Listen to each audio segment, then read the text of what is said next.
Signore e signori, buonasera. A me spetta solo di darvi un caloroso saluto di benvenuto da parte del Comitato di Presidenza e del Presidente dell'Ateneo, l'ambasciatore Scarante, che oggi non è presente. Questa iniziativa nasce da una collaborazione con la Regione Veneto, che ci ha offerto anche un contributo e che quindi ringraziamo in prima istanza per averci consentito di realizzare un ricordo di una figura di poeta e di uomo di cultura che certamente si iscrive tra i massimi del Novecento e non solo, certamente a livello italiano.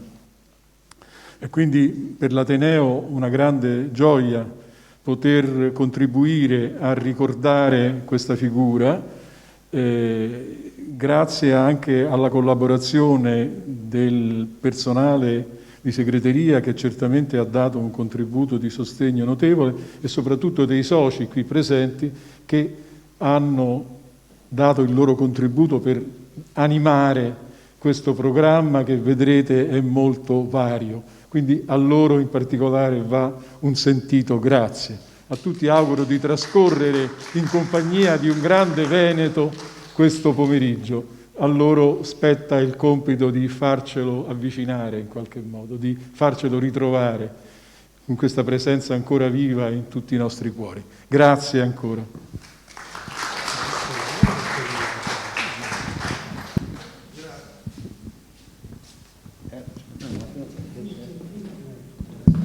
Sì, lo so.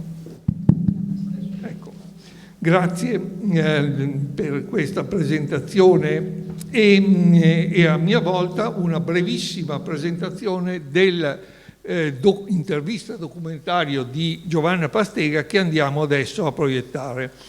Una intervista documentario dedicata a Zanzotto e realizzata appunto dalla nostra consigliera dell'Ateneo Veneto e amica Giovanna Pastega, che punta e riesce a rappresentare la storia, la vita, la passione poetica, le ombre e le luci di un uomo e di un poeta, quale fu Andrea Zanzotto. Realizzato intorno al 2010, fotografa appunto quel momento e quella situazione del poeta stesso.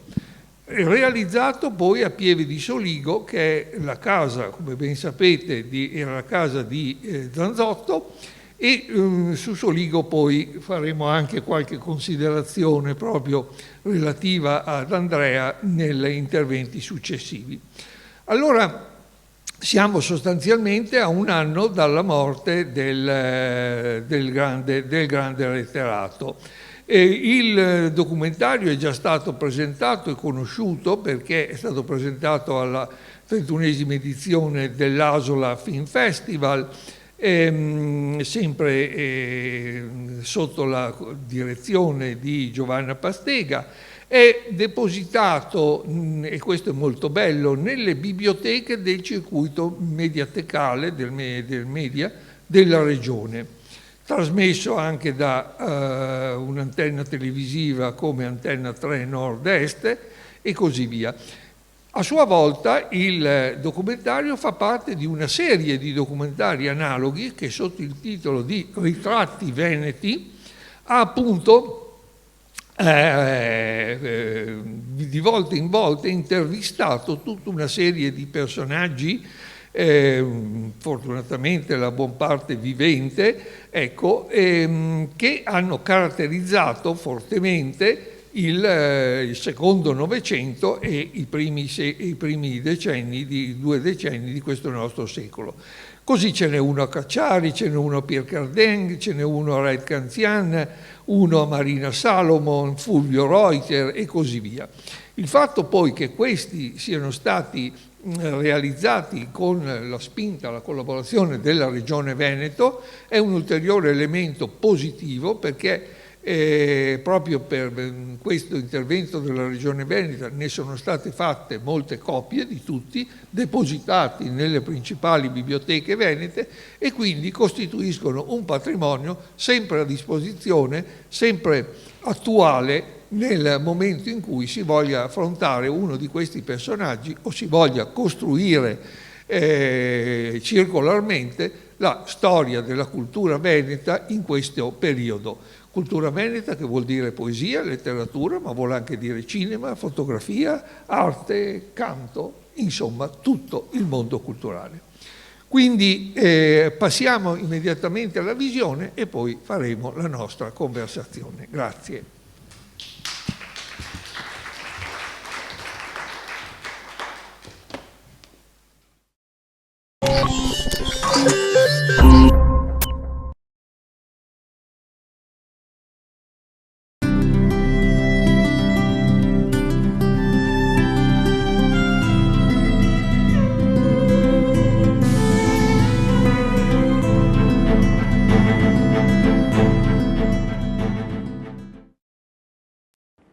È forse il più noto poeta italiano, quello che ha attraversato le stagioni più importanti della poesia del Novecento. Nel suo percorso poetico e di vita ha conosciuto il dolore della guerra, ma anche il potere taumaturgico della natura. Dal piccolo borgo antico dove è nato, nel cuore del Veneto, ha saputo cantare la vita e la morte con un linguaggio unico. Se lo dovessi definire, lo chiamerei il poeta che sussurra alle foglie. Andrea Zanzotto, che è sul campo della poesia da parecchio tempo.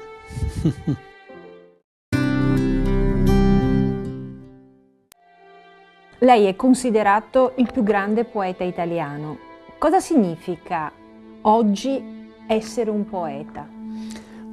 Dico subito che quello vuol dire il più grande poeta italiano è un'espressione sbagliata, perché la poesia ha sempre qualche caratteristica indefinibile, per cui ciò che pare bello o massimamente bello uno può apparire mediocre a un altro. Dicono che l'Italia sia un popolo di santi, navigatori e di poeti. È vero ancora? Ma mi pare tutto sommato di sì. Come di ladri, di assassini, cioè quelle definizioni là troppo larghe possono dire tutto e il contrario di tutto, insomma, ecco.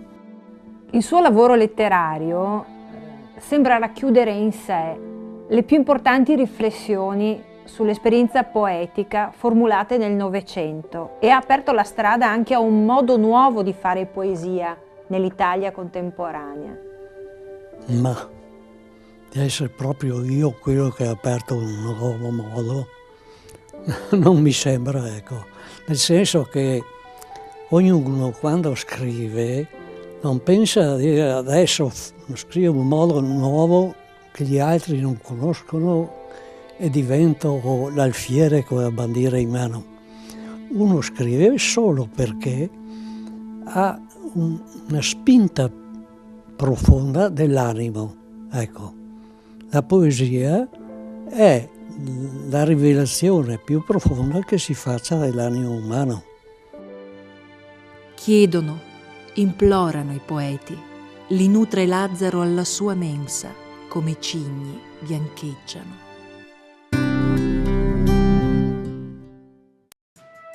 I suoi maestri, chi sono stati in poesia? Tutti, direi, perché tutti i poeti che ho letto mi hanno insegnato qualcosa, anche senza che io ne avessi la percezione. Ma per Montale ho avuto proprio una devozione, perché era una persona estremamente rigorosa. Ungaretti fu proprio tra i miei primi maestri. La sua poesia è quella che ha rotto la continuità e abbiamo quindi una poesia totalmente nuova con Ungaretti. Le poesie di Ungaretti sono brevi. Questa brevità sta a indicare quella specie di soffocazione che il poeta provava dovendo dire cose terribili come quelle successe nella Prima Guerra Mondiale. Ungaretti, Montale, Quasimodo sono stati nella giuria del premio San Babila che le è stato attribuito e che è stato un momento di svolta nella sua carriera letteraria. Questi personaggi che le sono stati anche vicini, che lei ha conosciuto direttamente, che persone erano? Erano tutti persone molto umane, anche con tic, con scatti, diciamo, ma molto umani. Senta, lei prima citava la guerra. Lei la guerra l'ha vista? Ho partecipato anch'io a degli avvenimenti di guerra, perché la guerra è come un mostro che si trasforma. E va l'estate in guerra, muove al corso dei suoi dolori le grandi erbe e i fumi. Ah, compagno, chi ti darà soccorso quando agosto deflagri e ti consumi?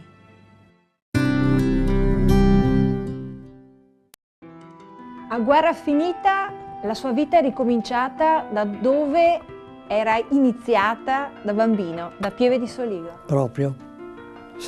Pieve di Soligo, caput mundi?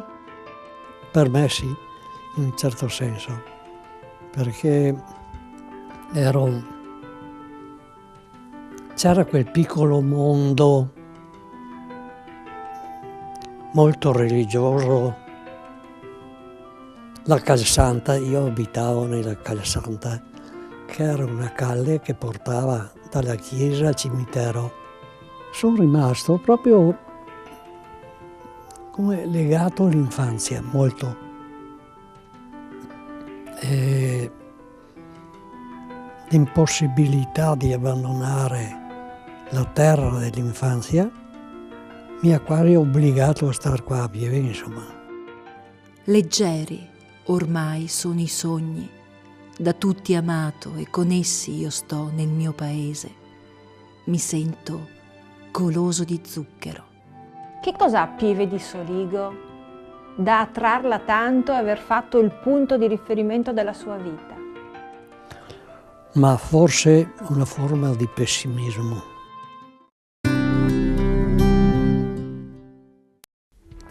Appena finita la guerra, sui camion dei partigiani che andavano a Milano a fare provviste, eccetera, sono salito sul primo che è partito io.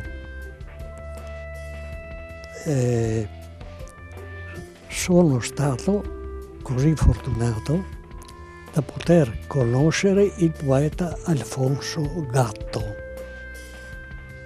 Comunque io avevo il mio pacchettino di versi, il campione che mi portavo con me, perché gli altri li avevo messi sottoterra a casa. L'ho dato a Gatto, che mi ha detto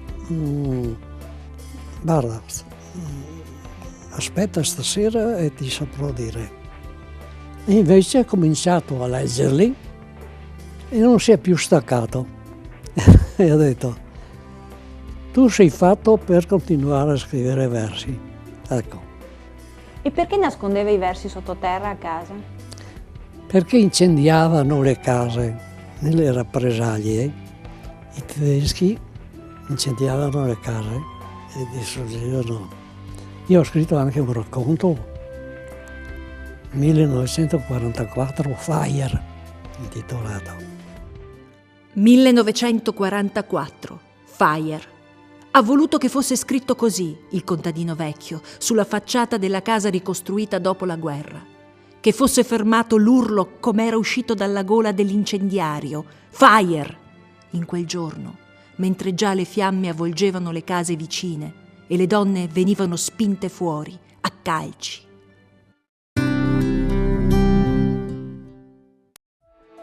Pieve di Soligo è la sua casa e qui ha la sua casa a Pieve di Soligo.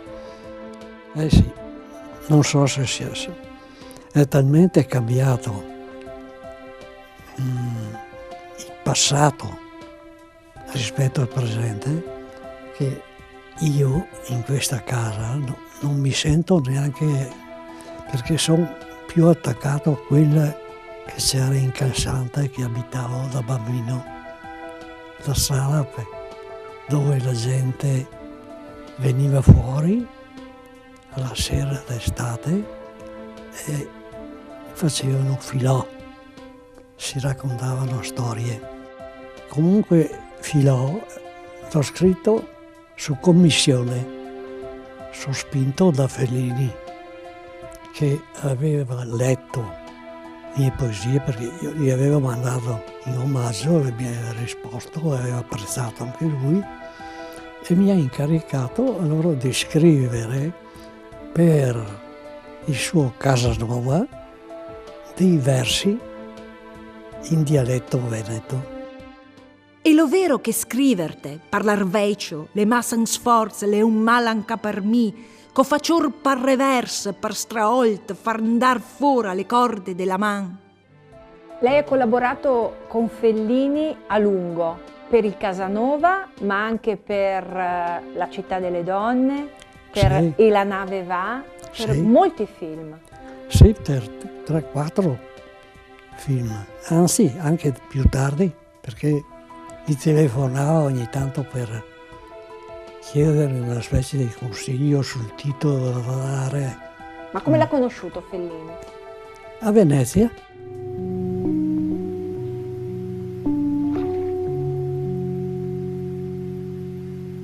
Pimpinim Valentin parevin, Pimpedim Valentin fureghin. Ma del cinema cosa le piaceva? Tutto, perché io ricordo che quando ero bambino ero assistente parrocchiale al cinema parrocchiale e il parroco metteva un sorvegliante che suonasse un campanello quando c'erano scene come baci o cose del genere. Per cui la mia opera di censore è stata quella. Tin tin tin tin. E allora dopo le pie dame che dovevano compiere il taglio, là pronte. Il parroco passava con la pila durante la proiezione per vedere che non ci fossero abbracci o cose simili. Per cui chi andava al cinema vedeva partire un abbraccio e arrivava fino dove che concludersi in un bacio, il bacio era tagliato e tac.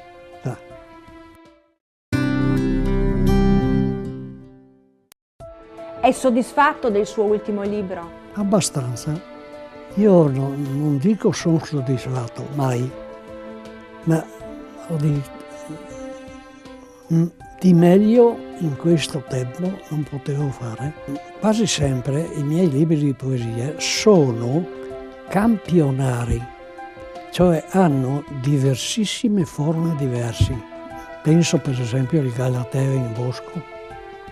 Quello è un campionario diverso dalla letteratura italiana, con il sonetto che diventa ipersonetto.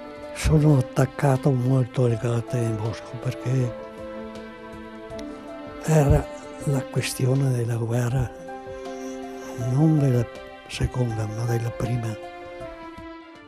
Dolcezza, carezza, piccoli schiaffi inquiete, diteggiata fredda sul vetro, bandiere, piccoli intensi venti, vetri, bandiere, interessi giusti e palesi, esse accarezzano libere, inquiete, legate, leggere, esse bandiere, come mai, come qui, battaglie lontane. E a Meteo è attaccato come libro che ha scritto? meteo è proprio portare a zero la linea dell'indagine umana, l'occhio a raso della terra. Tema più importante, la meteorologia. Non si sa quanto verde sia sepolto sotto questo verde, né quanta pioggia sotto questa pioggia. Molti sono gli infiniti che qui convergono e che di qui s'allontanano, dimentichi, intontiti, non si sa. Per lei i suoi libri sono come fossero suoi figli? E in qualche modo sì. Ma i libri che ha scritto per lei sono anche delle ferite oltre che dei figli? Sembra di sì. Sì, ognuno è una ferita e è la strada per risanare una ferita. Morte e vita nello stesso tempo?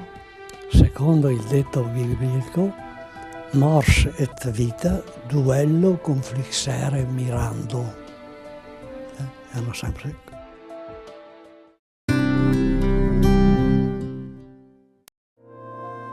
Siccome mio padre era antifascista, ha dovuto girare vari posti perché gli era stato proibito di insegnare nelle scuole pubbliche. Non restava che andare all'estero o trovare qualche scuola privata qua in Italia che fosse così coraggiosa da assumere un antifascista noto. Suo padre insegnava disegno. Disegno, calligrafia e pergamene, lavori di ornato, insomma. Sono rimaste molte sue opere in giro qua nei luoghi. In Cadore soprattutto. In Cadore, ma anche qua. Il ricordo più bello di mio padre e anche di mia madre insieme è quando mi portavano in giro per le colline in calesse e si fermavano a guardare il paesaggio attorno e anch'io ero incuriosito, mettevo fuori la mia testolina. Sente, per questo che il paesaggio e la natura sono così importanti nella sua poesia? Ah sì, non c'è dubbio. La natura è un'espressione della divinità. Ecco, sempre sentita come qualcosa di sacro, di magnifico, anche perché la bellezza delle colline qua è veramente straordinaria.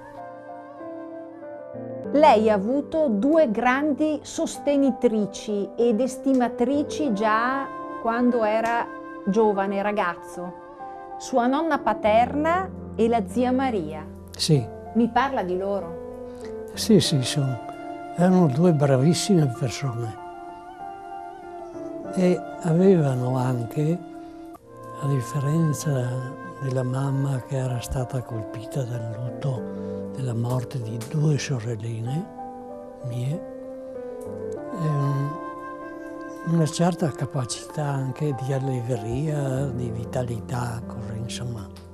E poi erano molto colte. Se dovesse ringraziare qualcuno di questa spinta verso la letteratura, chi ringrazierebbe?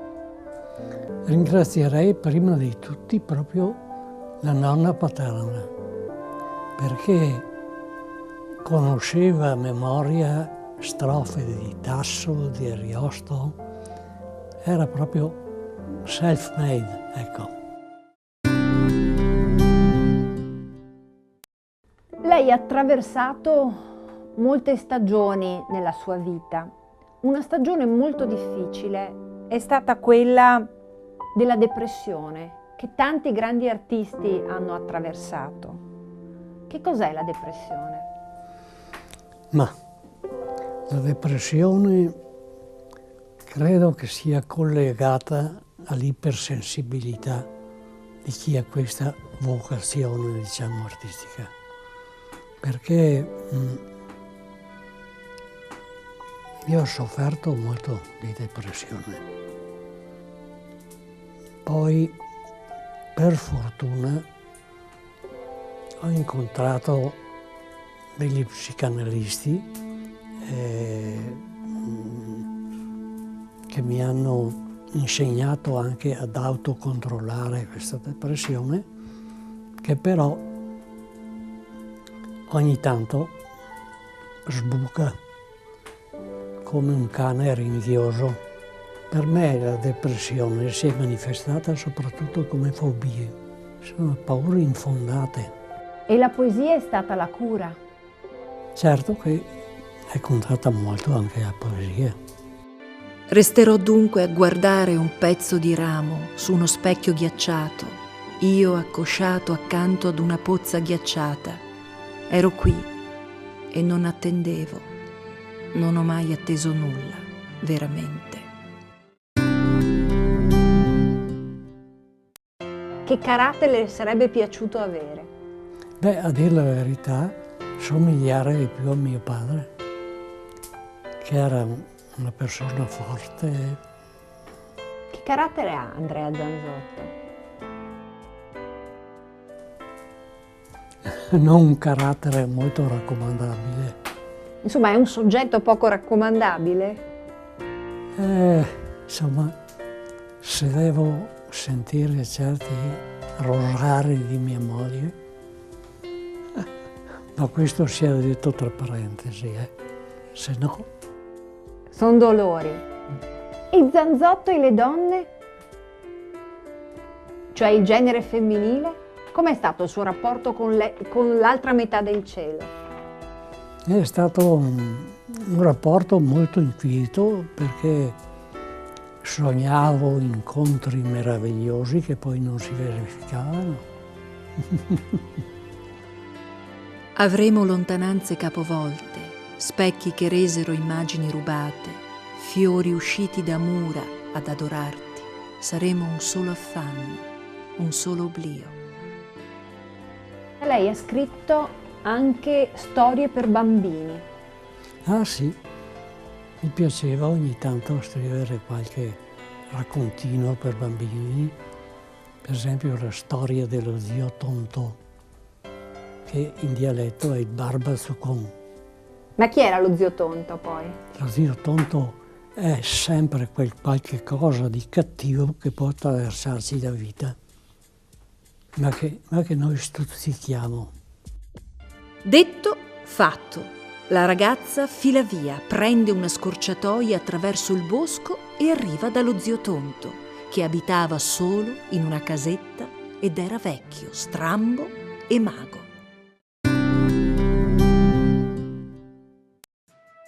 Alla fine la poesia oggi cosa deve fare?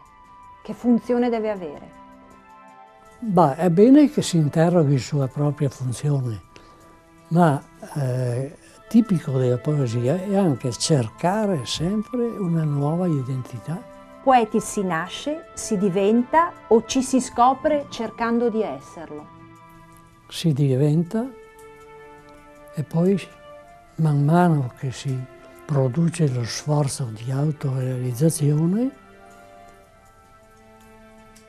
appare il sovrapporsi del desiderio profondo, della riuscita, alla parcellare riuscita stessa. Non si è mai un grande poeta. Bisogna nemmeno cercare di esserlo. Si scrive perché c'è questo istinto della scrittura, legato appunto ai grandi temi dell'amore, è sempre uguale in fondo. Anche una ricerca di Dio in qualche modo è la poesia. Anzi, molto spesso c'è. Quindi attraverso la poesia si può cercare Dio. Sì, anche la poesia può. E la poesia è un Dio. Può diventare un pericoloso Dio narcisistico. ma si augura che non avvenga. Questo bisogna evitarlo. Ma che sarà di noi? Che sarà della neve, del giardino? Che sarà del libero arbitrio e del destino? E di chi ha perso nella neve il cammino?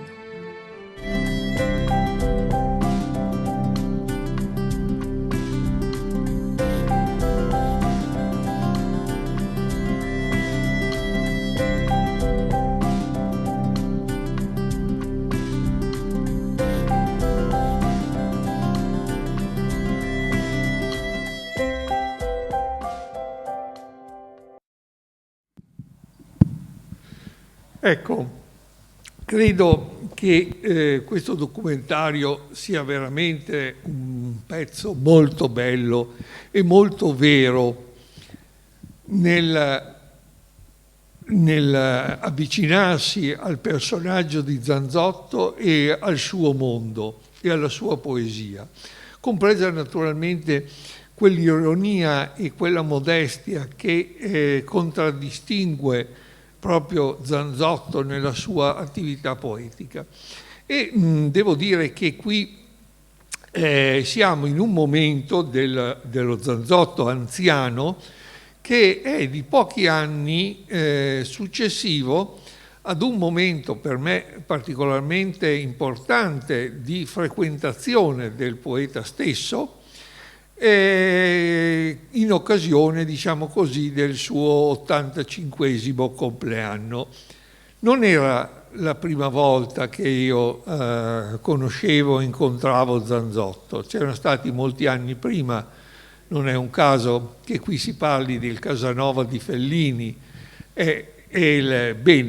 Casanova di Fellini, altri film di Fellini e Zanzotto, Cineforum Antonianum di Padova, li avevamo appunto come ospiti e quindi le prime conversazioni di Zanzotto per me risalgono a quell'epoca.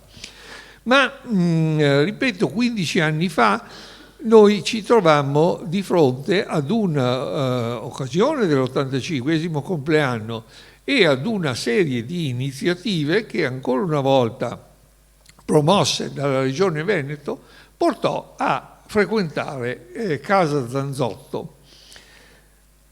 Anche quest'anno non andiamo male nel ricordo del poeta. Se avete visto, come avete visto, i giornali di questi giorni, vi sarete accorti che Padova ha fatto un incontro di studio su Zanzotto, ricordando il vecchio allievo dell'Università di Padova. Questi anni di guerra, di seconda guerra mondiale di cui parlava, sono anche gli anni in cui Zanzotto si laurea e devo dire anche qui con una certa commozione che anni fa l'Università di Padova pubblicò in una serie ovviamente ridotta la tesi di laurea di Zanzotto.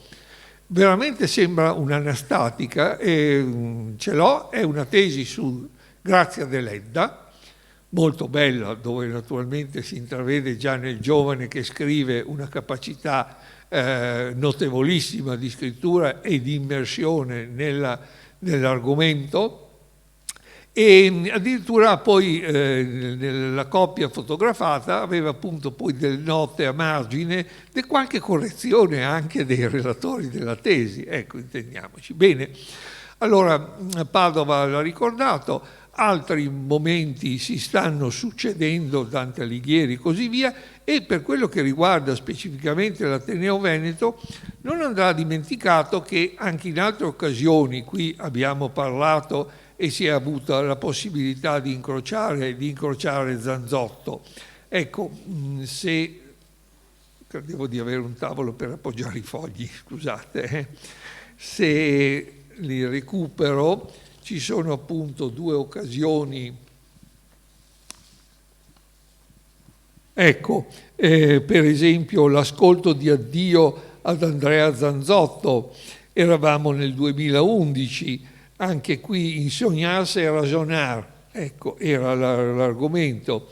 e poi dopo nel 2016 l'omaggio ad Andrea Zanzotto, appunto, insieme all'Università Popolare di Venezia.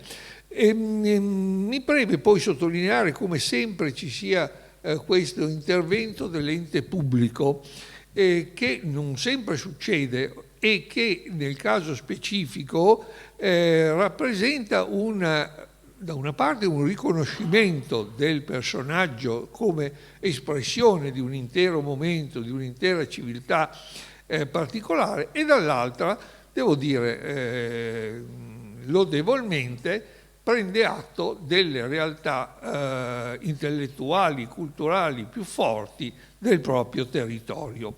Questo al di là di ogni valutazione naturalmente di ordine politico. Bene, anche gli 85 anni di Zanzotto, su cui mi intrattengo 5 minuti proprio perché è il forte ricordo, anche gli 85 anni di Zanzotto conobbero un convegno all'Istituto Veneto di Scienze e Lettere d'Arti, alla Fondazione Querini Stampaglia, patrocinato dalla Regione del Veneto, e ci intrattenemmo per 2 giorni a ragionare sulla poesia di Zanzotto, sulla sua attività.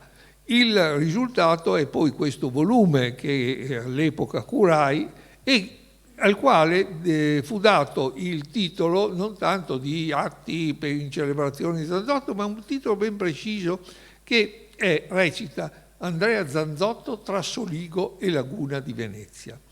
Bene, diceva all'inizio del documentario, dell'intervista documentario, Giovanna Pastega come Zanzotto sia il poeta che sussurra alle foglie, ed effettivamente l'ambiente in cui Zanzotto si trova ad operare ha una forte incidenza sulla sua poesia, si collega direttamente, sia che si tratti di Soligo, di quel circondario pedemontano che è Soligo, sia che si tratti di un altro punto di riferimento, non solo culturale, ma anche propriamente ambientale, Venezia, o meglio, e per questo avevamo messo, la laguna di Venezia, l'ambiente naturale di Venezia, forse più ancora che la città stessa, la parte urbana. Certo, anche questo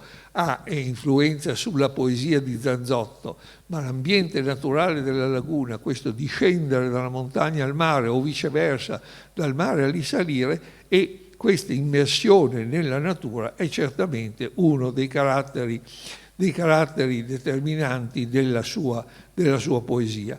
E allora mi piace ricordare come appunto negli interventi, anche quella volta, e del resto sono proprio tutti i capitoletti che abbiamo visto anche nel documentario, anche quella volta si fosse ragionato proprio su questi stessi temi, su questi stessi argomenti. Anche allora con uno Zanzotto che rifiutava l'immagine di grande poeta, ma in fondo era quel sorriso di fondo, era ovviamente importante per lui che gli si riconoscesse proprio la qualifica di poeta. E allora l'operazione di Zanzotto è nella natura l'indecidibile, come la natura come ambiente appunto di piante, di alberi, di prati, ma anche la natura con la presenza dell'uomo, l'indecidibile. Può essere lo stupore di fronte a questa natura, come recitava un altro degli interventi, il fertilissimo stupore e la corrente di energia, Andrea Zanzotto e le prose sull'altopiano. L'acqua, altro elemento determinante della sua poesia, l'acqua salvifica, soprattutto nella poesia del primo Zanzotto. E poi si rifletteva su Andrea Zanzotto tra erbe e fiori, la pseudotrilogia di Zanzotto, e scusate se non cito i nomi di tutti questi relatori, ma mi interessava di più ripercorrere un attimo quell'universo, per passare poi a un altro elemento fondamentale e strettamente connesso della poesia di Zanzotto, che è il linguaggio, la lingua. La lingua di Zanzotto, quando si esprime nel Petel, non è un vezzo, non è una reminiscenza di tipo arcaico o di ritorno ad un passato agricolo più o meno recente. Ecco, è effettivamente un elemento di espressione connaturale a quelle stesse persone e a quegli stessi ambienti in cui si trova, e come tale suggerisce al poeta l'espressione poetica. È fuori di luogo che tutto questo è chiaro in Filò, è tutto chiaro in Svani e così via. Mi fermo subito per solo ricordare ancora una volta, e qui del resto è stato ben detto, il rapporto tra Zanzotto, la musica, il cinema. Bene, anche questo è vissuto da Zanzotto nella dimensione appunto di un contatto con l'umanità e con l'ambiente naturale. Nel Casanova di Fellini l'attenzione di Zanzotto è sì sul personaggio di Casanova, ma di un Casanova inserito in un certo ambiente, non come dire, estraniato e costruito come mito o come cosa, ma come uomo che vive certe immagini, certe suggestioni, certi ambienti.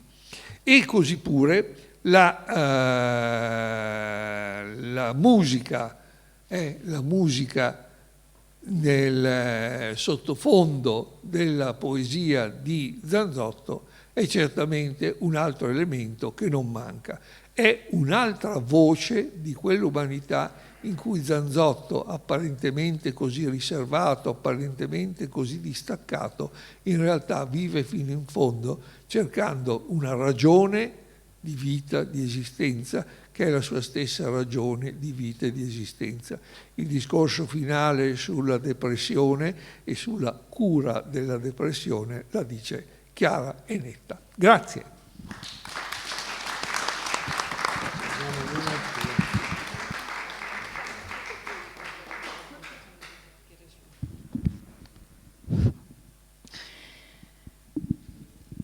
Non fatevi ingannare da quell'aspetto dimesso di Zanzotto, non lo era affatto. Quello che parlava erano gli occhi, e li avete visti, che sprizzavano anche a 90 anni, 88, sprizzavano arguzia, ironia e parole sferzanti. Era feroce con se stesso, severissimo nei riguardi della poesia, della propria poesia, e il buonismo lo disturbava moltissimo. È stato un poeta civico e questo aspetto di poesia civica spesso viene trascurato in nome della supremazia del tema della natura, che peraltro è fortissimo. Una natura leopardiana, sicuramente, una natura che se ne infischia degli uomini. E forse questi suoi versi, e sono molti e sono fortissimi, andrebbero recuperati adesso. Adesso ne abbiamo ancora più bisogno di prima. Lui è stato preveggente, naturalmente. Anche Leopardi. Tant'è che nel Filò, e io vorrei parlare del Filò perché il Filò è stato il discrimine nella poesia zanzottiana, nel Filò cita un paio di volte la ginestra, non a caso. Perché è stato un discrimine il Filò e perché il Filò è importante questa sera? Perché poi ascolteremo un concerto di Claudio Ambrosini che ha tratto il passo, non saprei quale altro termine usare, dal Filò. Il Filò è il versante sud dell'Everest Zanzotto. Zanzotto, per chi legge poesia, per chi la scrive, per chi tenta di fare un'esegesi poetica, veramente è una montagna, ma di quelle un 8000. Perché? Perché ha una produzione molto vasta, ma soprattutto ha una produzione estremamente colta. I riferimenti sono sempre ramificati. La parola, c'è stato un momento in cui la psichiatria si è intrecciata con la linguistica nel suo percorso e quello è stato il momento di esplosione. Il momento in cui la cosiddetta trilogia, che è cominciata col Galateo in Bosco, ha fatto implodere la parola. E non gli interessava più la parola, non credeva più alla parola, alla lingua, non ci credeva più. Allora al significato non dava più fiducia. Ha invece prediletto il significante.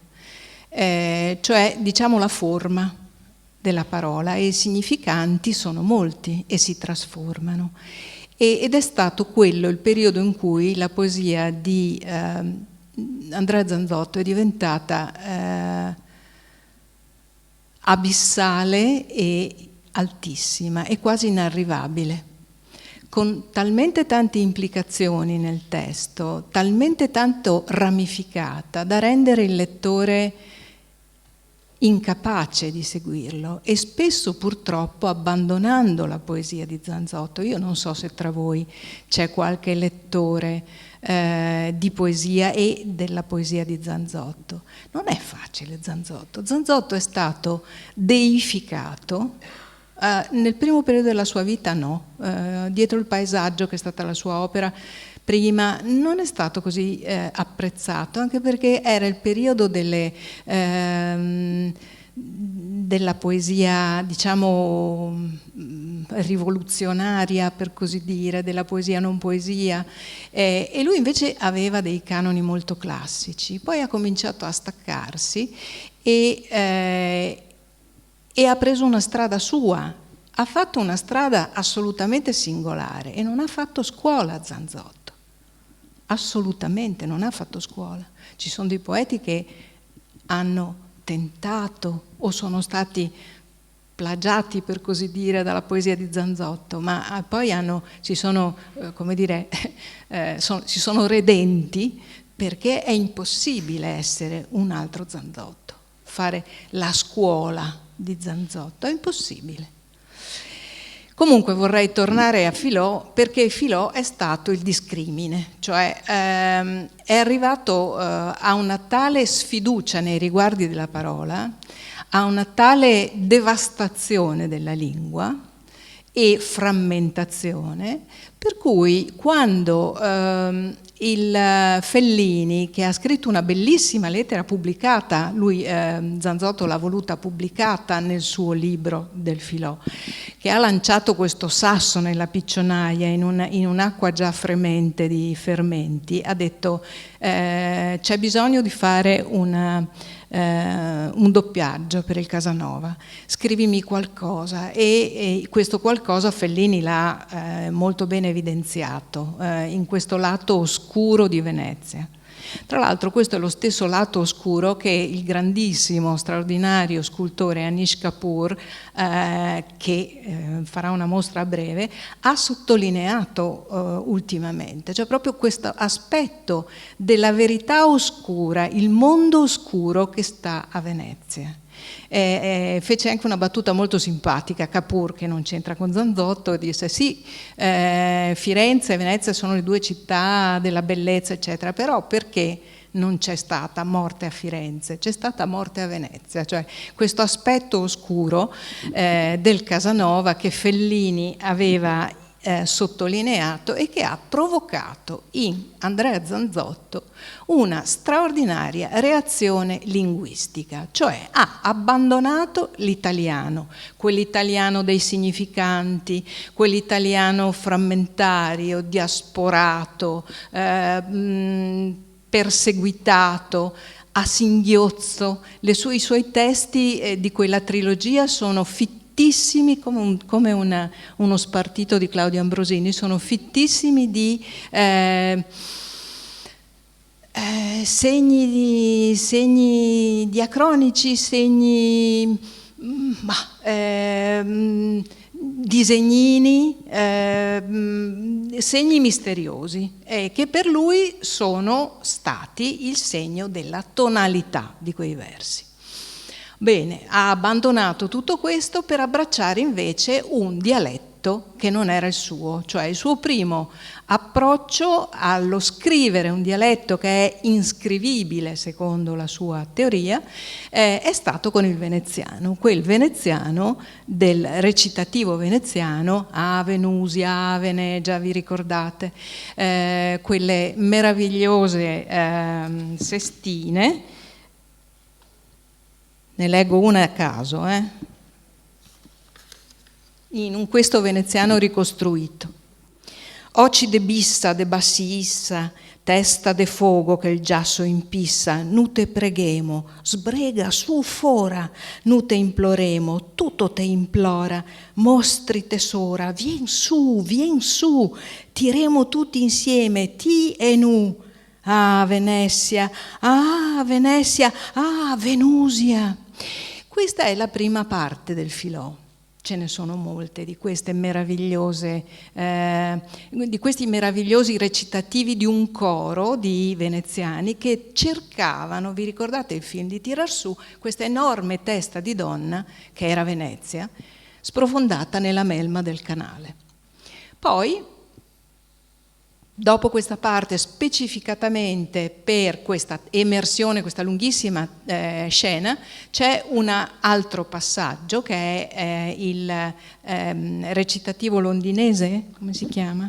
Mi pare, cantilena londinese, grazie per chi me l'ha suggerito, ed è la cantilena della mamma di Casanova, che Casanova ha ritrovato in un postribolo a Londra, che è questa enorme bambola spezzata, questa prostituta gigantesca che canta, che recita questa cantilena, che parte con un canto di bambina e poi parte per un'altra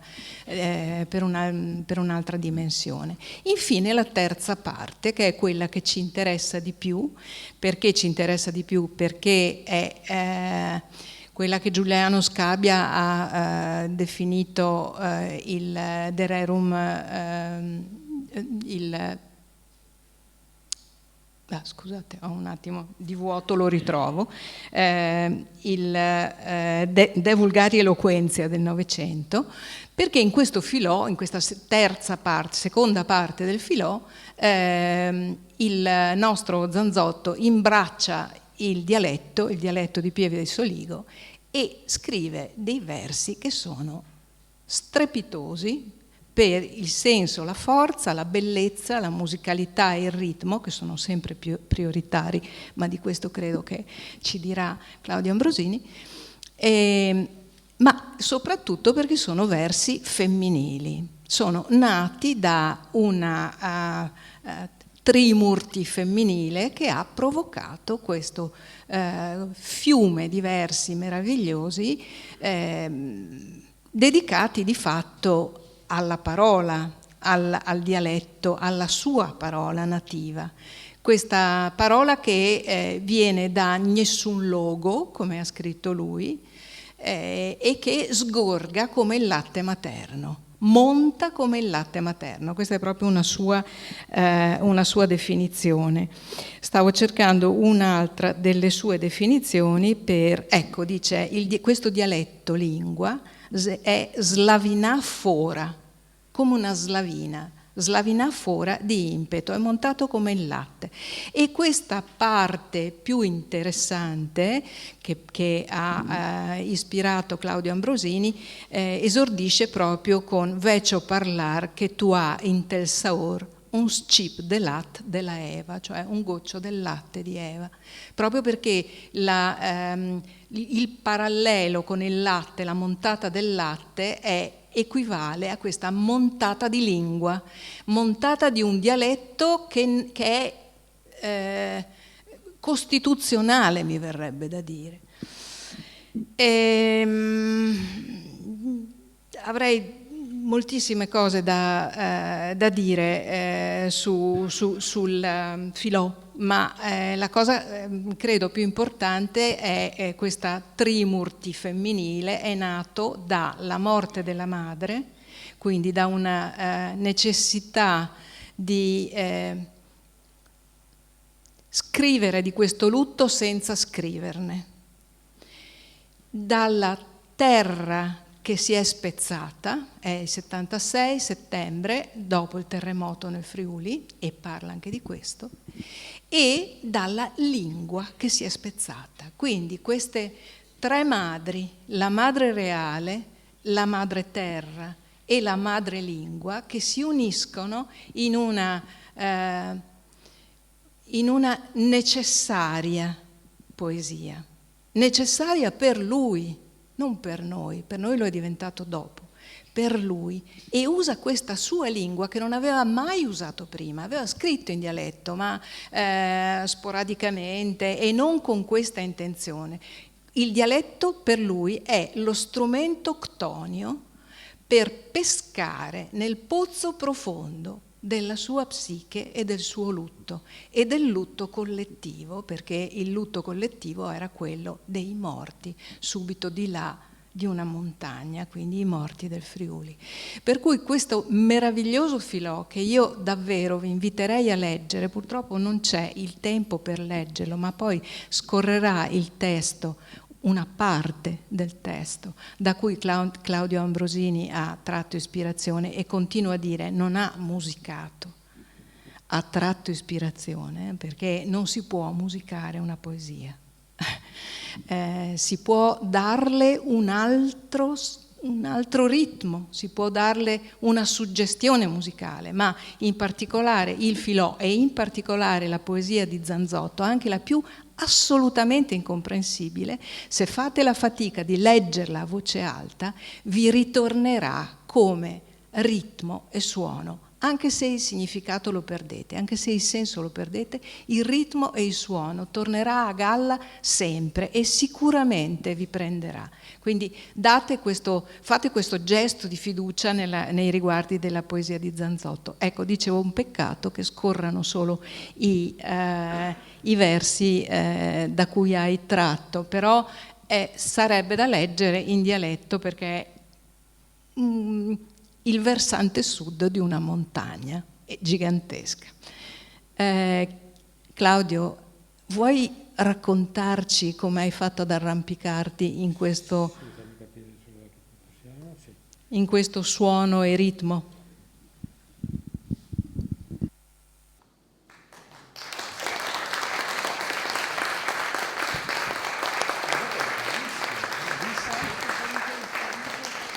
Bravissima Isabella, ti ringrazio perché hai veramente tracciato il percorso che dopo io ho cercato di seguire. Vi dico innanzitutto come si svolge adesso il prosieguo della serata. Io dirò due parole, sono stato invitato a spiegare non tanto quello che io ho fatto, perché ha detto benissimo Isabella, io sono partito da quello stimolo per procedere in maniera libera con la musica, ma per mostrare quali possono essere i ritmi segreti che sono nascosti all'interno di versi che sembrano anche molto palesi, molto semplici. Adesso li vedremo degli esempi. Poi ci sarà alle 7 l'inizio del concerto, che è diviso in due parti. La prima parte è articolata in una serie di letture di poesie di alcune poesie, meno di una decina, lette da Margherita Stevanato, alternate a dei brani per pianoforte che ho scelto tra i brani che ho scritto io, in qualche maniera collegati con le poesie di Zanzotto. Questo Dai filò di Zanzotto, che sentiremo più tardi, a conclusione, per 4 voci femminili e pianoforte, risale a circa 20 anni fa ed è stato l'inizio, la prima tappa di una serie di lavori che sono stati pubblicati dall'Ateneo, dedicati a poeti o scrittori con i quali ho avuto la fortuna non solo di incontrarli, o di leggerli, o di incontrarli, ma anche di frequentarli a lungo e lavorarci assieme. Appunto, il primo è stato Zanzotto, poi è seguito un libro, volume, che contiene anche un disco e quindi un lavoro che è stato presentato in concerto su Meneghello. È in preparazione una cosa su Rigoni, qualcuno di voi forse è venuto un paio di settimane fa a vedere lo spettacolo relativo a Rigoni e ci auguriamo, finanze permettendo, che ce ne siano altri in futuro. Bene, vado al sodo, vi faccio vedere, Valerio, ecco, si vede già, benissimo, allora andiamo avanti, questo era solo un titolo, in maniera veramente molto veloce. Innanzitutto vi faccio vedere un primo schizzo di quello che può essere il percorso di un compositore, questo è quello che faccio io. Non è proprio il primissimo, perché prima di tutto io quando musico una cosa, non so, una poesia, la fotocopio, me la tengo in tasca e la leggo una settimana, un mese, un anno, 10 anni, fino a che non slavina anche lei, cioè non esce da sola. Non c'è niente di peggio, io penso, per un compositore di mettersi col foglio della poesia davanti al pianoforte e cercare di musicarla, di cercare al momento delle cose. Deve essere una cosa che viene letta, maturata, masticata come i lutti e metabolizzata e poi arriva da sola. E c'è un momento proprio di riconoscimento. Ogni tanto, una parentesi che apro e chiudo, mi vengono in mente delle musiche e vado a cercare di capire di quale poesia siano le musiche e quasi sempre riesco a capirlo. Allora, una tappa successiva è quella che consiste nel segnare certe accentazioni, certe ricorrenze, certe cose magari con l'aiuto dei colori. Ma poi vediamo l'esempio proprio di una sestina, di quelle che ha letto Isabella.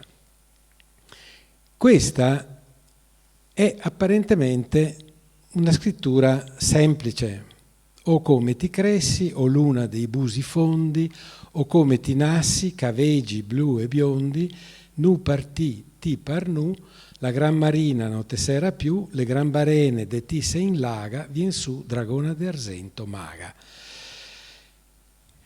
Vediamo cosa contengono questi versi. Adesso ve ne accenno perché non vorrei dare l'impressione che sia tutta una matematica, né sottolineare il fatto che da qui, quello che io vi faccio vedere, ci sia poi davvero nella musica che sentirete. Però cominciamo dal primo verso. Innanzitutto la stessa virgola individua una cesura centrale, o come ti cressi, cesura, o luna dei busi fondi. Quindi il verso è diviso in due, ci sono due grandi porzioni. Se andiamo a guardare all'interno delle due porzioni, la riga successiva, dopo la cesura generale, noi notiamo che o come ti nassi ci sono due nuclei concettuali, il paragone e il nascere, caveggi, blu e biondi. Ce ne sono 2 nella prima metà e 3 nella seconda. Se guardiamo meglio, all'interno di questa scansione, alla terza scansione, noi abbiamo o che vale 0 perché l'accento è su come. Come ti è un nucleo ternario, si dice in musica. Cressi o un altro nucleo ternario, luna dei busi fondi. Quindi c'è un'altra successione ternaria, 1, 2, 3, 1, 2, 1, 2. Continuando, noi vediamo che ci sono 3 figure ritmiche ternarie, 2 figure ritmiche binarie. Cercando di identificare questa cosa con i colori, si vedono in azzurro i gruppi ternari e i gruppi binari. Quindi in quello che sembrava un verso piano, scorrevole, o come ti cressi o luna dei busi fondi, ci sono già tutti questi elementi. Guardiamo il verso successivo. O come ti nassi, caveggi blu e biondi. C'è di nuovo la cesura centrale, dopo nassi. Ci sono dei nuclei concettuali, la successiva riga, ce ne sono 2 nella prima metà e 3 nella seconda, e poi c'è tutta una serie di inversioni ritmiche sempre basate sul 3 e sul 2. Se noi confrontiamo, guardate i colori senza entrare in cose troppo specifiche, guardate la successione dei colori, noi vediamo 3 nuclei azzurri basati sulla figura del 3, 2 nuclei in rosso che sono binari. Il verso successivo capovolge, ci sono 2 nuclei ternari e 3 nuclei binari.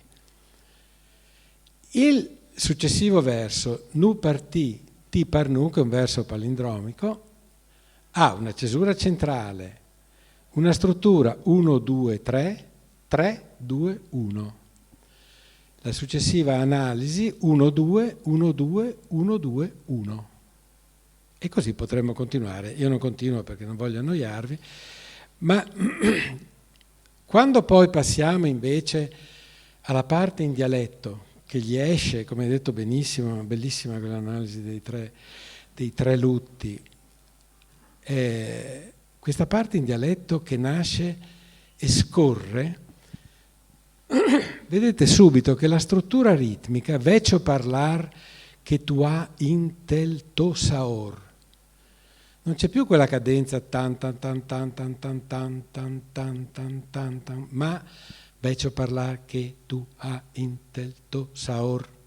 Questo potrebbe essere uno scat jazzistico. Oppure posso fare altre suddivisioni, vecio parlar che tu ha intel to saor, un'altra struttura ritmica possibile. Cioè diventa tutto estremamente meno fisso, diciamo così, basato su formule dei piedi ritmici di discendenza dalla Grecia, eccetera, eccetera, ma entra in un flusso, in qualcosa che scorre un po' come lo stream of consciousness, solo che qua c'è un'estrema coscienza, un estremo controllo di quello che segue. E questi sono i versi che dopo vedremo, perché sono i versi che ho musicato e che sentiremo letti da Zanzotto. Questa è la terza parte, il brano che sentirete dopo dai Filò di Zanzotto, sono stati presi questi 3 nuclei.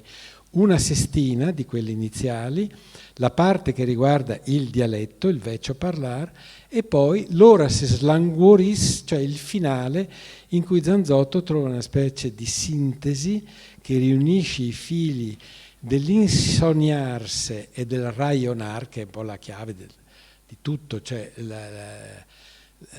diciamo la follia nel senso dell'extravagare, come dice Vivaldi, uscire dal percorso, dal binario, se vogliamo, dell'immaginazione dell'artista, e poi dal raionar, perché tra l'insognarsi e arrivare poi a questo oggetto c'è proprio tutto il lavoro e anche la difficoltà, l'usura e la fatica.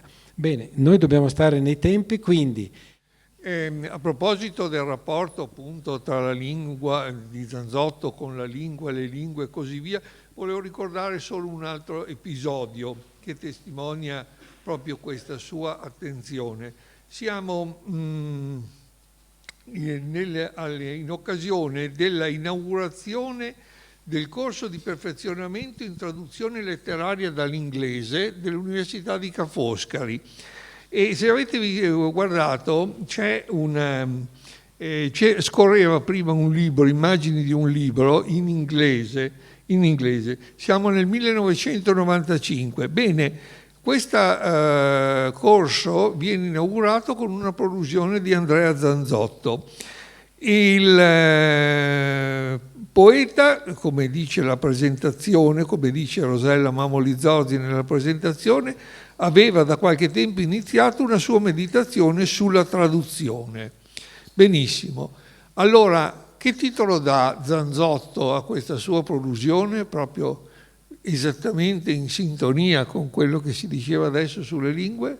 La chiama Europa, melograno di lingue.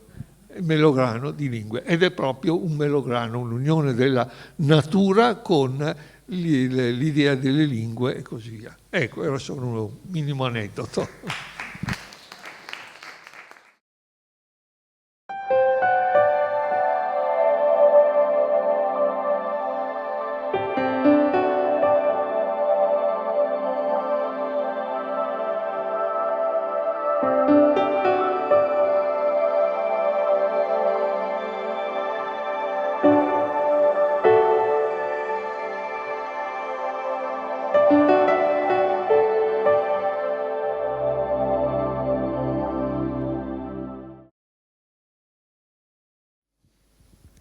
Abbiamo scelto una serie di poesie. Isabella Panfido prima ci ha fatto capire bene quale sia la montagna che Zanzotto ha costruito e che rappresenta. E quindi c'è proprio una difficoltà di scelta. Allora, dovendo cercare delle poesie, delle musiche che si adattassero a queste poesie, ho cercato di fare anch'io una specie di flashback. Ci sono dei lavori questa sera, il primo risale a 40 anni fa e degli altri 20 anni fa e così via. Sono dei lavori che in qualche maniera sono collegati con quello che Zanzotto ha scritto. Ripetimi quando è che io ho l'impressione che Zanzotto sia in realtà come minimo 3 poeti. C'è un poeta estremamente colto, difficile, sperimentale, che è reperibile in alcune poesie. Noi ne abbiamo una questa sera di questo tipo. C'è il poeta apparentemente più piano, più semplice, abbiamo cercato prima di mostrare come in realtà sia sempre estremamente articolato, interessante e anche lì sperimentale, ma in una maniera meno palese. E poi c'è il poeta dialettare, c'è il poeta in dialetto. Sono 3 autori personalmente che ritengo, se non avessimo visto scritto sui libri il nome Andrea Zanzotto, io vorrei vedere chi collega le sue poesie più sperimentali in italiano con il filò. Quindi io ho cercato delle musiche che in qualche maniera fossero molto diverse e appunto contenessero per qualche aspetto queste differenze. Io vorrei invitare adesso Margherita Stevanato e Matteo Oliva.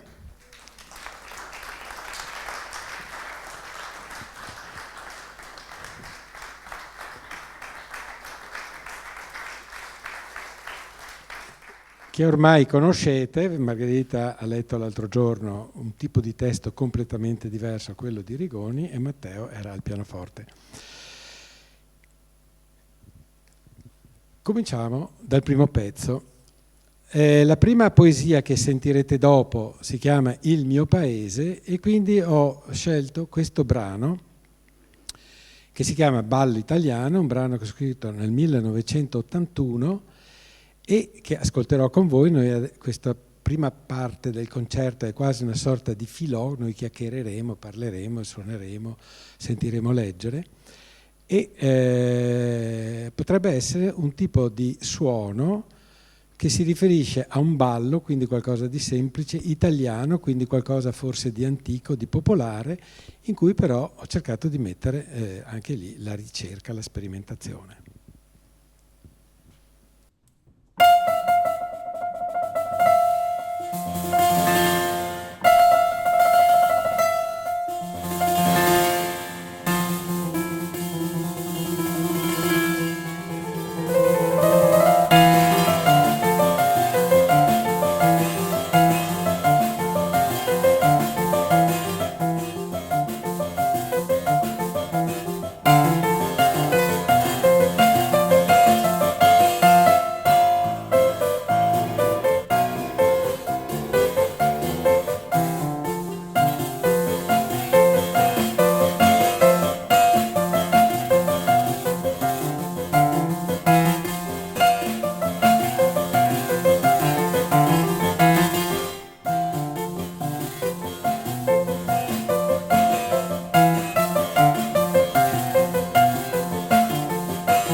Grazie Matteo, svegliamo subito l'arcano perché dopo diamo la parola a Margherita e entriamo. Togliamo tutto, dai. Una volta qualcuno mi ha detto: ti faranno cavaliere del lavoro, ma non per i meriti musicali, ma per tutte le cose che hai fatto comprare, incrementando l'economia italiana. E qui c'è di tutto, compresi ferri di ombrello, catenelle che una volta usavano per altre funzioni, Domopac.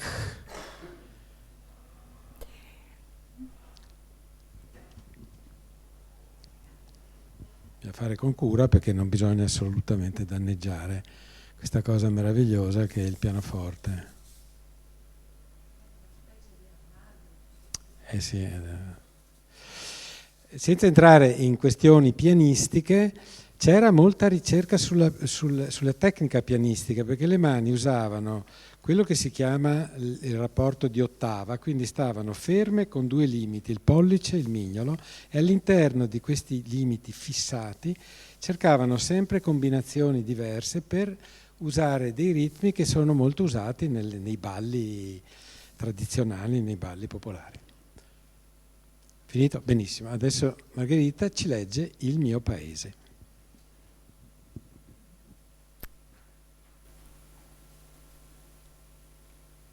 Leggeri ormai sono i sogni, da tutti amato, con essi io sto nel mio paese. Mi sento goloso di zucchero. Al di là della piazza e della salvia rossa si ripara la pioggia, si sciolgono i rumori ed irridevole cordoglio per cui temesti con tanta fantasia questo errore del giorno e il suo nero di innocuo serpente. Del mio ritorno scintillano i vetri e i pomi di casa mia. Le colline sono per prime al traguardo madido dei cieli. Tutta l'acqua d'oro è nel secchio, tutta la sabbia nel cortile, e fanno rime con le colline.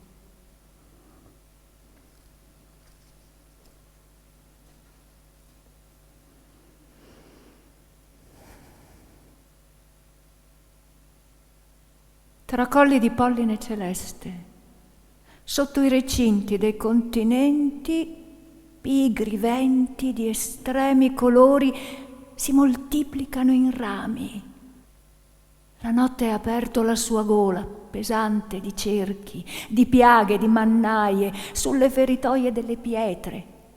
Le case hanno velluti neri e tristi, che figurano vuoto, profondissimamente dirupato, hanno fuochi neri ed interni, hanno cose di sangue poroso. Coerente creta occlude acquedotti, orecchi e bocche di animali, di bosco e di campo. La luce delle lampade dimenticate tiene in sé prigioniere le nostre teste, nasconde il naufragio della terra. Le risa brillano bisbigli sognati su finestre polverose, i frutti aridi, nidi azzurriscono, dove comete, esigue formiche disparvero prima della luna. Il vino e il miele nei celieri è tanto dolce che duole.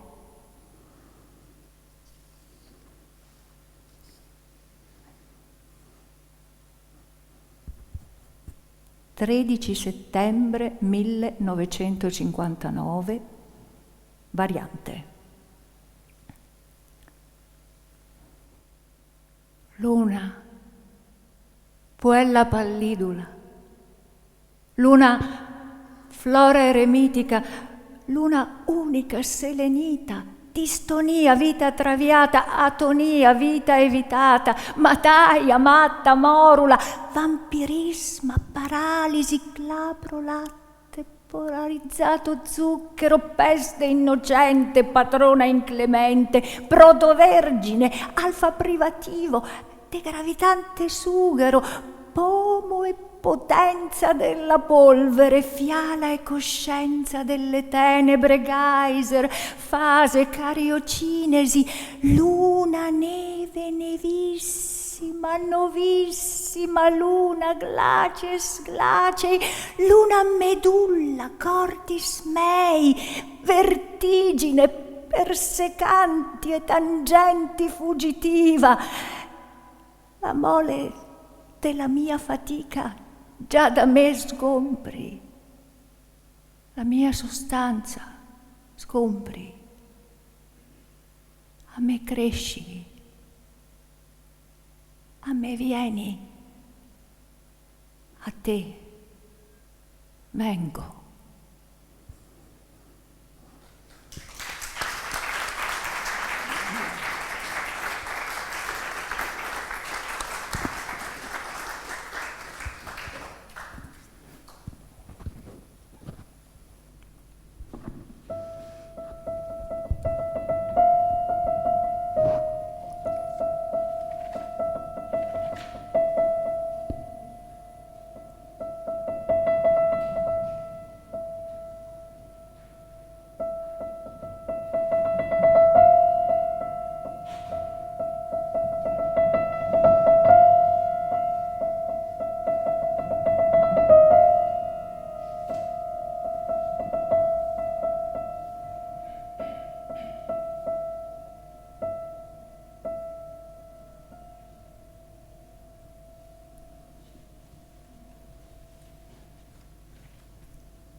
Ascoltando dal prato.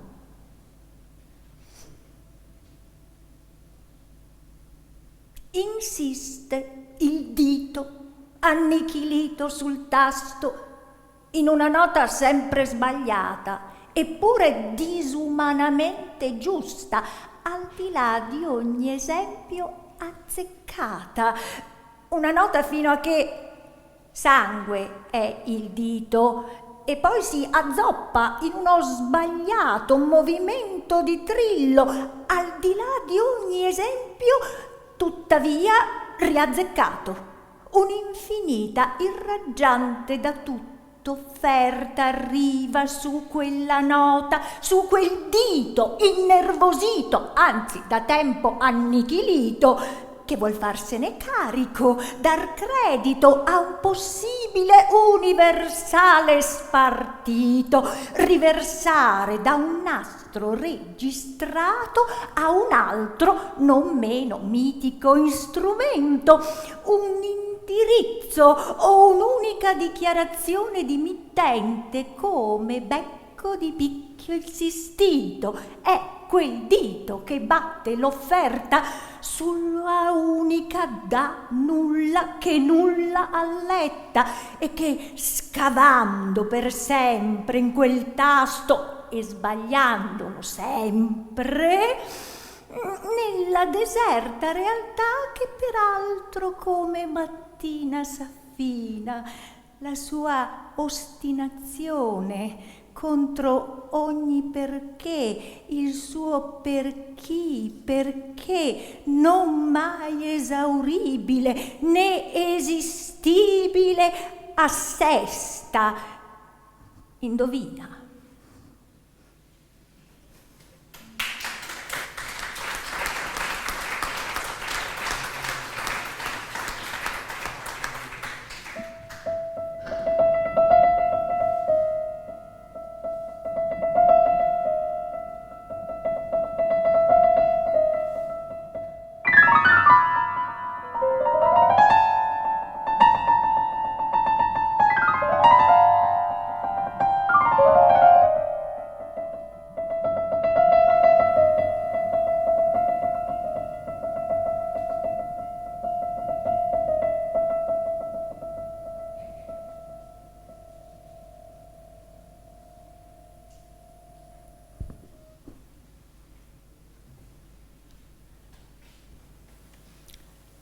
al mondo.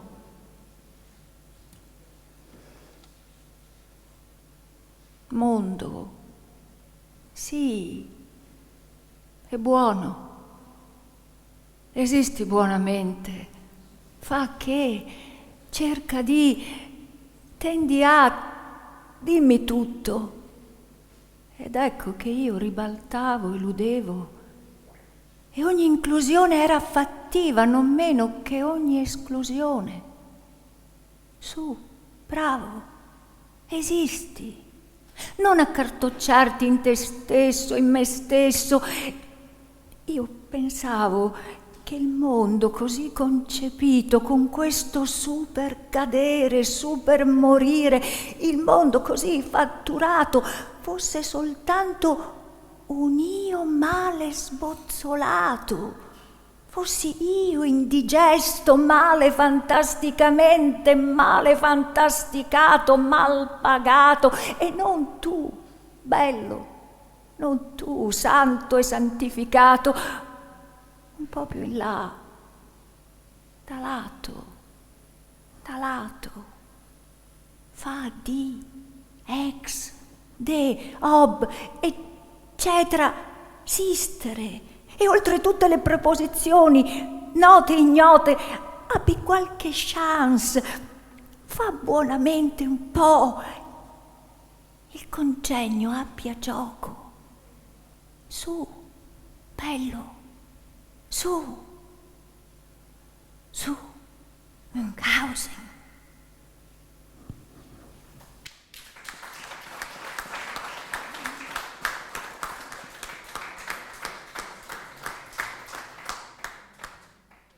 Ecco, il prossimo pezzo ha bisogno di 2 parole di presentazione. Si chiama Notturno mascherato. Questo è un frammento da un balletto che io ho fatto, ispirato, anzi, che aveva per protagonista Casanova. En passant dico che quando c'è stato il secondo centenario della morte, Venezia non ha fatto assolutamente nulla. Io mi sono sentito chiamare da Stoccarda un paio d'anni prima e mi hanno detto: siccome nelle memorie di Casanova, che saranno 10 volumi, ci sono 4 righe che dicono che Casanova è andato nel teatro di Ludwigsburg, che era la Versailles di Stoccarda, a vedere uno spettacolo, e tra l'altro aveva fatto una bellissima gaffe, perché finito lo spettacolo, era il teatro del re, teatrino piccolissimo del re, dentro il castello, finisce lo spettacolo e Casanova applaude e si crea un gelo incredibile, perché non si può applaudire prima del re, prima di vedere se il re applaude o non applaude. Se applaude si applaude, se non applaude non si applaude. Casanova racconta di questa gaffe in 5 righe e loro hanno pensato di commissionare a un compositore veneziano un'opera su Casanova. Io ne ho fatto un'opera balletto, tra l'altro una cosa incredibile, avevano trovato un ballerino nero, bellissimo, che sembrava un gasman nero, ve lo immaginate, con un fisico eccezionale da atleta, molto asciutto, non da culturista, e nella prima parte c'era un balletto, nella seconda parte voi dovete immaginare che il pianoforte sia Casanova, il suono del pianoforte è la sua voce, che sa conquistare, sa dire, sa raccontare, sa ammaliare. Però è un notturno mascherato.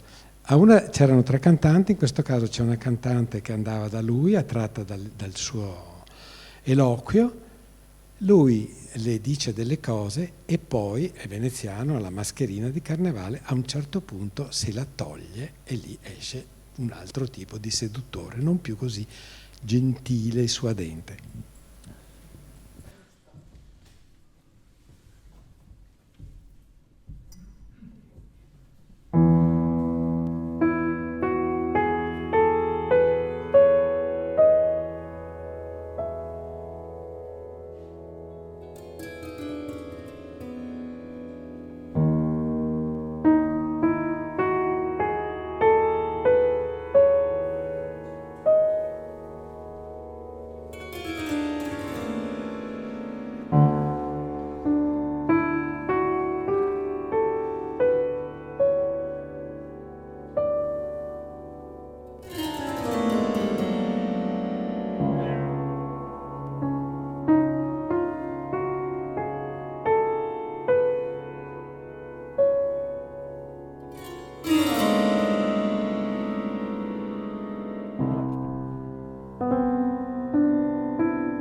Fuisse.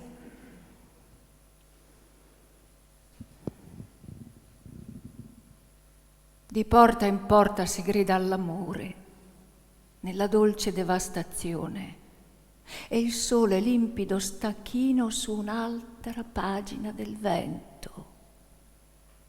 Pace per voi, per me, buona gente senza più dialetto, senza pallide grandini di ieri, senza luce di vendemmie. Pace propone il supremo torpore, l'alone dei prati, la cinta originaria dei colli, la rosa dispersa, il sole che morde tra le tombe. Ah, la cicuta e il poco formicolio non più colà sepolto.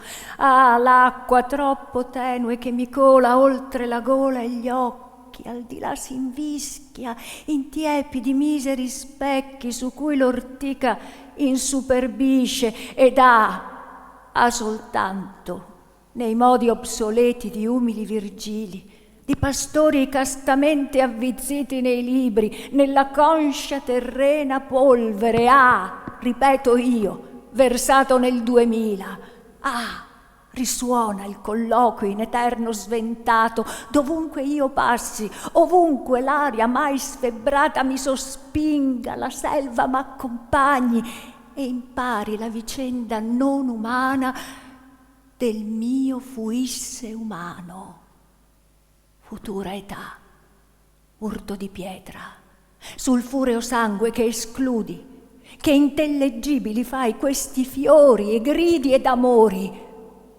Non uomo mi depongo ad attenderti senza nulla attendere, già domani con me nel mio fuisse, pieghe tra pieghe della terra, cieca ad ogni tentazione d'alba.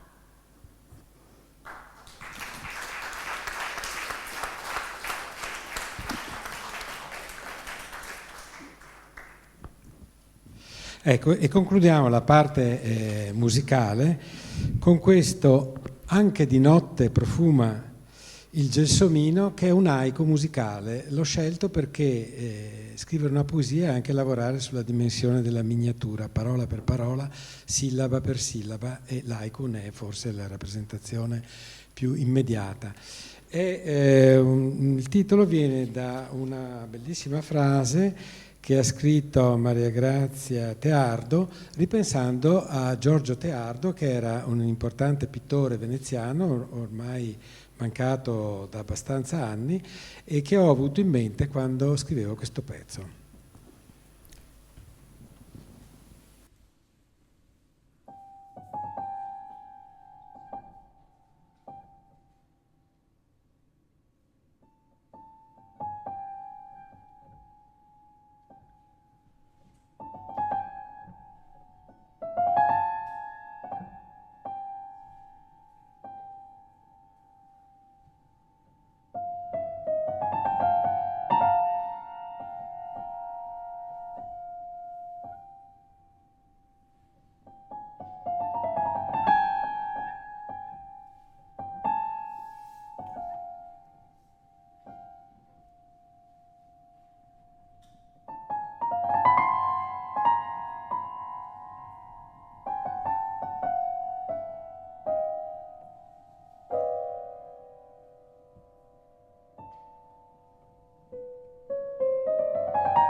Adesso qualcosa in dialetto per avvicinarci al filò.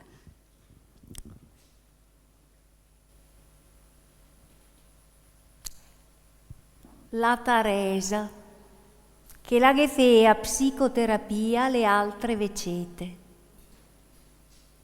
Teresa mi fa mal, va dal dottor, e se il me manda in ospedale, tu che vai te cava il mal, e se noi me guarisse magari more una de manco. E col nome di Dio le assai accete e contente ste signore. La Teresa, che quasi sotto i 90 la se fea psicoterapia e la sola. Le andai in letto prima de notte, la se indormentea e la se svegliea sui 3 bot. Ciò, non sono ancora viva. Né trista né lieta avea sembianza con la disea così. Poi la se oltea e in te la son la tornea galiva. E il santo Gotamo lontan e ridolea.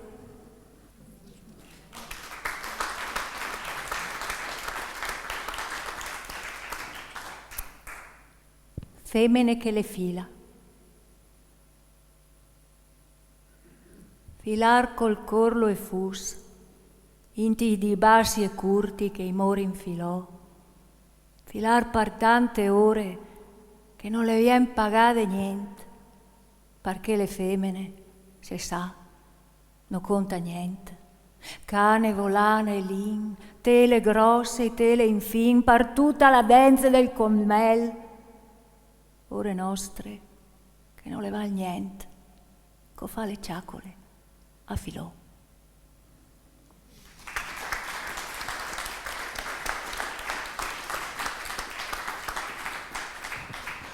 Ecco, io vorrei davvero ringraziare Margherita e Matteo. Margherita ha letto dei testi davvero difficilissimi e Matteo ha suonato delle musiche altrettanto difficili. Vi ringrazio di cuore. Grazie.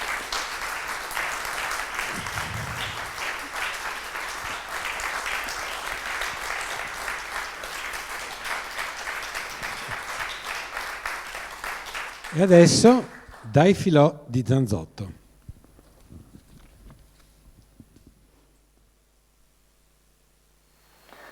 O come ti cressi, o luna di busi fondi, o come ti nassi, capelli blu e biondi. Nu partì, ti par nu. La gran marina non te sera più. Le gran barene de ti se inlaga. Vien su, dragona d'argento, maga. Ah Venezia, ah Venaga, ah Venusia. Vecio parlar che tu hai il tosa or, un scip del latte della Eva. Vecio parlar che non so più, che me si ha descunì di pardinte la bocca e non tu me basta. Che tu sei cambià con la me faza, con la me pel, ano paran. Parlar poret da poreti, ma scet, ma fis, ma toc, co fa una branca de fien, pena segà dal faldin. Perché non basta tu? Nonni e pupai andati, quei che te conoscea, nonne e mamme andate, quelli che te inventea, nuovo petel per ogni fiol in face, intra le strussie, i figli di part, la fan e gli affanès. Girar me fa fastidi in mezzo a ste masiere de ti, de mi. Dal dent cagnin del tempo, in tel piat si vanzi non resta, e manco di tutti i cimiteri. Ho è da dirte cimitero? E lo vero che Pino può essere che ormai nessun parlar de nene, nonne, mame, che fa mal ai fioi il petel e i gran mestri lo sconsiglia? E lo vero che scriverte, parlar vecchio, le masan sforz, le un mal anche per me, co fa cior per revers, per strolt, far andare fora le corde delle man, ma intanto va per attorno a girar per i mercà, o meglio, andar per campe, rive e sope, là onde che il gal de cristal canta sempre 3 volte, da giuste bocche se te sent. Mi ho perso la traza, lontan massa son dat, pustando qua, in vida, in bulonà, diventas quasi in zoc de piombo.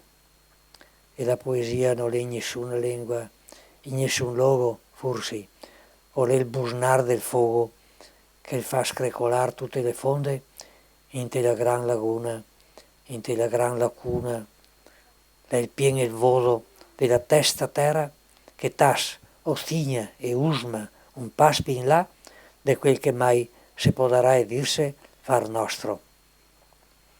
Ma ti vecchio parlar resisti, e se anche gli uomini te desmentagherà senza inaccordersi, che sarà osei, potrei osei soi magari, dai sbari e dal macello solati via.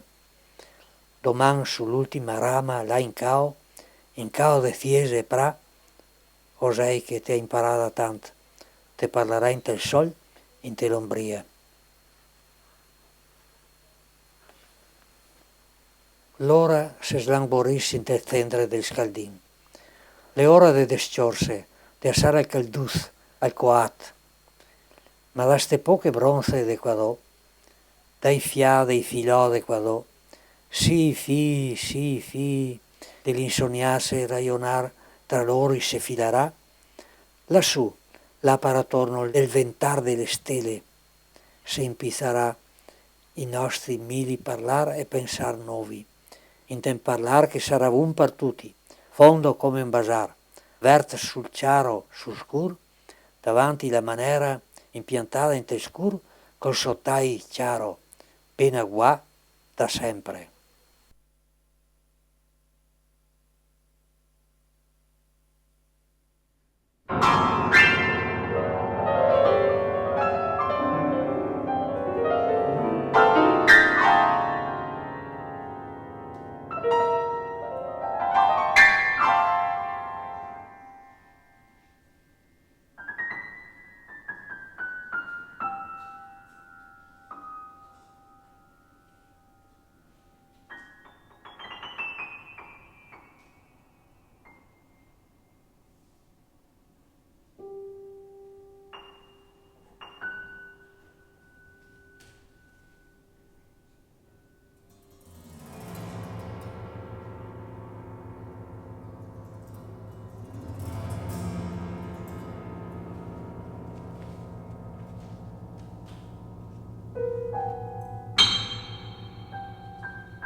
Bufala blanca.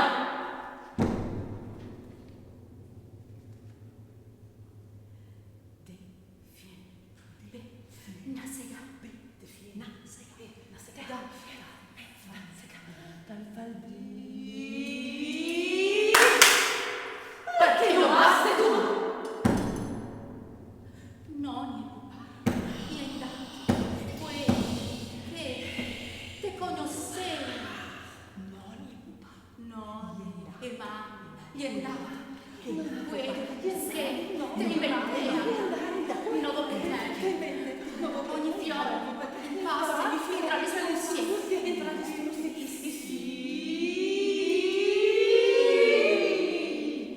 Dei panni, e la palestra. Girare, me fa fastidio. Girare, mi fa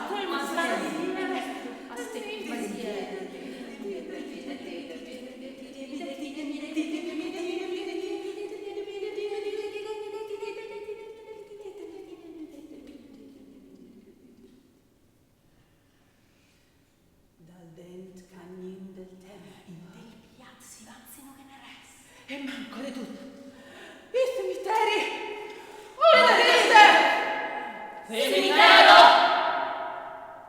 da dirte cimitero è lo vero che fino al poeta che romagni si parlarsi di nonni mamma è lo vero che fa male è lo vero ai fiori e i gran mestri lo sconsiglia è lo vero che scrivere e parlare le masse sono sfoglie anche per me tu faccio per reversi per strol per andar fuori le corde delle mani per andar fuori le corde delle mani.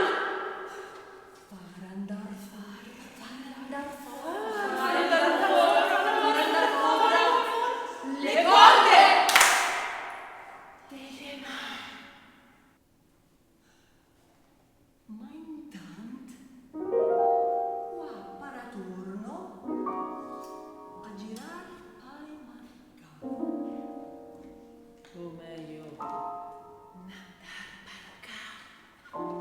E rive e sope. Là onde che il gal de cristallo canta sempre 3 volte.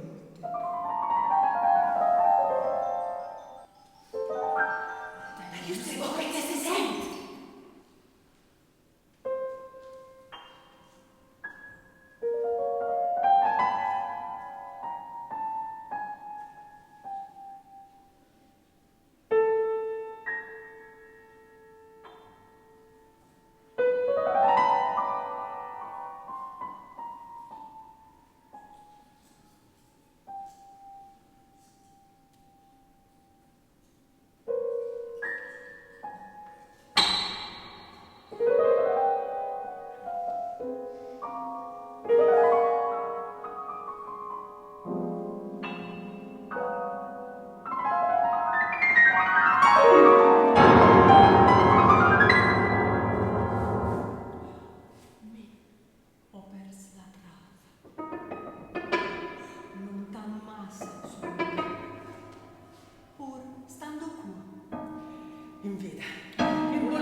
e disse: Far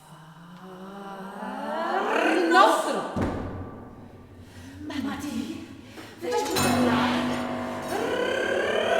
Resisti.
Oh